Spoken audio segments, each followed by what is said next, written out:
तारखेपर्यंत यात्रेच्या शेवटीच्या काळातलं केलेलं आहे. तर आपण आपलं नियोजन असं आहे की 24 तारखेला आपण निघत आहोत. 24 जुलै रोजी आपल्या महाराष्ट्रातून झेलम एक्सप्रेस आहे, तिन्ही आपण जाणार आहोत.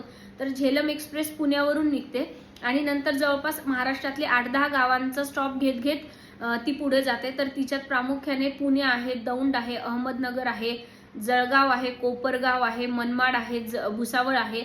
म्हणजे हे जे सगळे महत्वाचे रेल्वेचे 2 जंक्शन मनमाड आणि भुसावळ हे महाराष्ट्रातले 2 महत्वाचे जंक्शन. आणि कारण का ती पुण्यावरून येते तर इन बिटवीन जे मध्ये स्टॉप येतात महत्वाचे मोठे जिल्हे, तर तिथे पण ती रेल्वे येते. तर त्या रेल्वेने आपल्याला 24 तारखेला निघायचं आहे आणि त्याच्यानंतर 26 तारखेला सकाळी 10 वाजता आपण जम्मू तवी स्टेशनवर पोहोचणार आहोत. जम्मू जे शहर आहे तिथे. तर 26 तारीख आणि 27 तारीख हे 2 दिवस आपण जम्मू शहरातच राहणार आहोत आणि तिथलं जे लोकल साईट सीन आहे, लोकल काही जम्मूतले महत्वाचे मंदिरं आहेत, मार्केट आहे, तर ते आपण फिरणार आहोत, ते आपण बघणार आहोत. जसं म्हणजे आता तिथे गेल्यावर हे नियोजन की काय बघायची इच्छा आहे वगैरे, कोणाला मार्केटमध्ये खरेदीची इच्छा आहे, कोणाला मंदिरं बघण्याची इच्छा आहे, कोणाला एखादं गार्डन बघण्याची इच्छा आहे, तर सगळेजण असा आपला ग्रुप करून आपण फिरू शकतो किंवा सगळेजण सोबत पण फिरू शकतो. तर 26 आणि 27 हे 2 आपण जम्मूमध्ये राहणार आहोत. मग 27 तारखेला रात्री तिथे ना सरकारच्या बसेस असतात, जे पब्लिक ट्रान्सपोर्ट असतं आपलं, तर सरकारी अतिशय चांगल्या दर्जेदार बस असतात ज्याला आपण सार्वजनिक वाहन व्यवस्था म्हणू शकू. तर त्या सार्वजनिक बसनी आपल्याला बालटालसाठी जायचं आहे. जम्मूवरून आपल्याला बालटालला जायचं आहे. आता बालटाल काय आहे, तर बालटाल हा अमरनाथ यात्रेचा बेस आहे, बेस कॅम्प ज्याला आपण म्हणतो. की आपल्याला समजा जेव्हा एखाद्या ठिकाणी पहाडी किंवा डोंगरावरच्या ठिकाणी जायचं असतं तर जनरली त्याचा एक बेस कॅम्प असतो. बेस कॅम्प म्हणजे काय, तर जिथे सरळ जागा आहे, की जिथे जे खालीवर दऱ्या खोऱ्या आहेत तसं कुठलं नाही किंवा डोंगर रांगा नाहीये, तर एक सपाट मोठं जे पठार असतं की जिथे सगळे लोक राहू शकतात किंवा त्यांची राहण्याची व्यवस्था होऊ शकते, तर त्याला जनरली बेस कॅम्प म्हणतात. तर तसा तो अमरनाथ यात्रेचा बेस कॅम्प जो आहे तो बालटाल म्हणून जे ठिकाण आहे तिथे आहे. तर आपल्याला जम्मू पासून बालटालला जावं लागतं. साधारण ते 100-150 किलोमीटरचं अंतर आहे. तर त्या ज्या सरकारी बसेस असतात आपण त्या बसेसद्वारे तिथे जाणार आहोत बालटालला. आणि जाताना म्हणजे जम्मू शहरामध्ये जे अमरनाथ यात्रेकरूंसाठी लंगरची व्यवस्था म्हणजे जेवणाची भंडाऱ्याची व्यवस्था असते. आपण तिथेही जेवू शकतो किंवा आपल्याला वाटलं तर हॉटेलमध्ये सुद्धा जेवू शकतो. ठीक आहे. मग बालटालला गेल्यानंतर तिथे आपल्याला सरकारी जे टेंट असतात, त्यांनी एक टेम्पररी टेंट बनवलेले असतात. त्या टेंटमध्ये आपली राहण्याची व्यवस्था ते आपल्याला करतात. आपल्याला फक्त त्याचे चार्जेस वगैरे भरावे लागतात. तर त्याचं जे आहे त्याचं पॅकेज आपल्या यात्रेच्या पॅकेजमध्ये त्याचे जे चार्जेस आहेत ते समाविष्ट आहे. म्हणजे जम्मूमध्ये पण आपण जे 2 दिवस राहणार आहोत तर ते सुद्धा सरकारी डोरमेटरीज असतात. त्या सुद्धा अमरनाथ यात्रेकरूंसाठी सरकारने अल्प दरामध्ये उपलब्ध करून दिलेल्या असतात. आपण त्या डोरमेटरीमध्ये राहणार आहोत. त्याचं कारण त्या डोरमेटरी प्राईम लोकेशनला असतात. म्हणजे आपल्यापैकी जे सदस्य येणार आहेत त्यापैकी एखाद्या सदस्याची समजा रजिस्ट्रेशन प्रोसेस झालेली नसेल, कोणाला काही टेक्निकल त्याच्या फॉर्म फिलिंगमध्ये रजिस्ट्रेशनमध्ये काही प्रॉब्लेम आला तर ते पटकन आपण त्या नोंदणी केंद्राच्या जवळचं जे ठिकाण आहे तिथेच तिथेच राहण्याची व्यवस्था करणार आहोत, जेणेकरून असं काही कोणाला अडचण आली तर पटकन त्याला तिथे जाऊन आपलं ते जे काय आहे ते बदल करता येईल. तर म्हणून बालटालमध्ये पण आपण त्या टेंटमध्ये राहणार आहोत 2-3 दिवस. आणि मग ज्या दिवशी आपण तिथे पोहोचू म्हणजे साधारणतः 28 तारखेला दुपारी आपण तिथे पोहोचू 1-1:30 वाजेपर्यंत. पोहोचल्यानंतर आपल्या टेंटमध्ये जाऊन आराम वगैरे करून आंघोळ वगैरे करून ते जे टेंट परिसर आणि तो जो पूर्ण बालटालचा बेस कॅम्प परिसर आहे तो आपण फिरू शकतो. तिथे बघण्यासारखं म्हणजे अर्थात ते निसर्ग सौंदर्याने नटलेलं तर आहे, पण तिथे हे जे अमरनाथ यात्रेकरूंसाठीचे लंगर असतात तर ते खूप मोठे लंगर असतात. तर ते सुद्धा स्वतः एक बघण्याचा प्रकार असतो. म्हणजे जसं आपल्याकडे नाही का गणपतीचे मंडळ असतात, त्याचे वेगवेगळे देखावे असतात.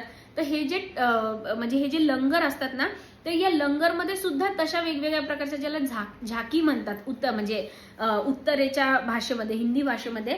ते तसं जसं गणपतीचं आपल्याकडे कसं छान डेकोरेशन मंडप वगैरे असतं, तर तसं प्रत्येक त्या लंगरमध्ये ना अशा प्रकारच्या झाकी वगैरे असतात आणि ते इतकं सुंदर त्यांनी सजवलेलं असतं की ते खरंच नेत्रदीपक आणि बघण्यासारखं असतं. सो त्या दिवशीची पूर्ण दुपार आपण निवांतपणे मस्त बालटालमध्ये सगळं ते निसर्ग सौंदर्याने नटलेलं ते बालटाल बघणार आहोत. आणि थोडंसं अमरनाथच्या त्या वातावरणाशी जुळवून सुद्धा घेणार आहोत, कारण आपण समुद्र सपाटीपासून खूप उंचीवर गेलेलो असल्यामुळे आपल्या एक शरीराला ती थोडीशी सवय व्हायला तो पूर्ण दिवस देणं आपल्याला गरजेचं आहे. म्हणून 28 तारखेचा तो दिवस आपण बालटालमध्ये निवांत आराम करणार आहे. आणि मग 29 तारखेला सकाळीच आपण घोड्याद्वारे किंवा पायी पायी, पण माझं असं सल्ला असेल की जे लोक पहिल्यांदा येत आहेत त्यांनी पायी पायी येण्याची रिस्क घेऊ नये, घोड्यावरच चलावं. तर घोड्याद्वारे किंवा समजा ज्यांना घोडा आवडत म्हणजे शक्य नाही त्यांनी ते डोलीची व्यवस्था असते, तर डोलीद्वारे आपण अमरनाथसाठी निघणार आहोत, अमरनाथच्या मुख्य गुफेसाठी. तर ती साधारण 25 किलोमीटर अंतर आहे, पण अर्थात तो डोंगराळ भाग असल्यामुळे 25 किलोमीटर जायला पण 5-6 तास लागतात, असा तो प्रकार आहे. तर 29 तारखेला गुरुपौर्णिमेच्या, आषाढ पौर्णिमेच्या त्या खूप पवित्र दिवशी आपण अमरनाथ गुफेसाठी प्रस्थान करणार आहोत घोड्यावरून. आणि त्याच दिवशी आपण गुफेचं दर्शन घेऊन परत येणार आहोत. एका दिवसात होते बालटाल मार्गेची यात्रा. सो आपण संध्याकाळी 6-7 वाजेपर्यंत आपल्या टेंटमध्ये परत येतो. म्हणजे मग आल्यावर परत त्या दिवशी विश्रांती वगैरे करायची, कारण खूप सगळेजण खूप एक्झॉस्ट झालेले असतात. तर त्या दिवशी रात्रभर तिथे परत ते जे लंगर असतात तिथे जेवण वगैरे करून आपण तिथे निवांत आराम करायचा त्या दिवशी. आणि मग 29 तारखेला आपलं दर्शन झाल्यानंतर मग आपण 30 तारखेचा परत एक अर्धा दिवस तिथून जवळच, म्हणजे ते बालटालचा जो बेस कॅम्प आहे तिथून जवळच एक सोनमर्ग नावाचं ठिकाण आहे, तर ते सोनमर्ग फिरणार आहोत. पण हे जे सोनमर्ग फिरण्याचा जो खर्च आहे तर तो आपल्या पॅकेजच्या टूरमध्ये नाहीये, तो वेगळा तुम्हाला द्यावा लागणार आहे. त्याचं कारण आहे की तिथून लोकल समजा जे काही आपण आता समजा आपले जेवढे सदस्य असतील, आपण एखादी कार केली किंवा बसची व्यवस्था असेल तर तिथे गेल्यानंतर तिथे काय खरेदी वगैरे, तर तो अर्थातच स्थानिक फिरण्याचा खर्च आपल्या पूर्ण यात्रेमध्ये ज्याचा त्यानेच करायचा आहे, तो आपल्या टूरमध्ये समाविष्ट नाहीये. सो ते जे सोनमर्ग आहे ते आपण फिरणार आहोत दिवसभर. आणि सोनमर्गला फिरून वगैरे परत त्या दिवशी रात्री बालटालला मुक्कामी येणार आहोत. म्हणजे 30 तारखेची गोष्ट करते मी, 30 जुलै रोजीची. आणि मग 30 जुलैला रात्री साधारणतः 12-12:30 वाजता आपल्याला परत कटऱ्याला जाण्यासाठी बसेस असतात. तर त्यात ज्या सरकारी बसेस असतात तर त्याच बसेस आपल्याला परत जम्मूपर्यंत सोडणाऱ्या असतात. म्हणजे जम्मूवरून बालटालला यायला आणि बालटालवरून जम्मूला जायला आपण जे सार्वजनिक परिवहन आहे, सार्वजनिक वाहतूक आहे त्याचाच वापर करणार आहोत. तर त्या बसद्वारे आपण परत एकदा जम्मूला परत जाणार आहोत. आणि जम्मूला म्हणजे आता ऍक्च्युली काय, जम्मू ते कटरा फक्त 50 किलोमीटरचं अंतर आहे आणि कटराला वैष्णव देवीचं स्थान आहे.